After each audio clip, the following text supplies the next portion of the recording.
আপনার মন কি 5 সেকেন্ডে অন্যদিকে ঘুরে যায়? ফোকাস করতে গেলেই কি মন বারে বারে অন্য কোথাও চলে যায়? এরকম সময়ে 1 মিনিটের এই ফোকাস হ্যাককে কাজে লাগান। হাই, আমি প্রবীণ নাগ, মাইন্ডফুলনেস ডিজিটাল কোচ।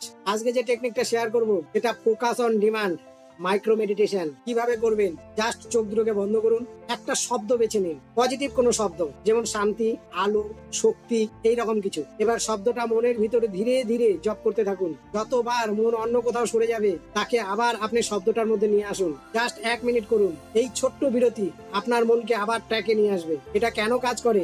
এই ধরনের ফোকাসড রিপিটেশন ব্রেনের অ্যাটেনশন নেটওয়ার্ককে অ্যাক্টিভ করে, তার ফলে মনের অন্যদিকে যাওয়ার প্রবণতা কমে যায়। কর্টেক্স শক্তিশালী হয়, যেটা সিদ্ধান্ত, মনোযোগ এবং স্মৃতিশক্তির জন্য গুরুত্বপূর্ণ। কখন করবেন? কাজে বসার আগে, করার আগে, যখন মনে হয় আজ মন বসছে না, তখন এটা করুন। কমেন্টে লিখুন আপনার প্রিয় শব্দ কোনটি, আর শেয়ার করুন অন্য কারোর সঙ্গে যার এখনই ফোকাস দরকার।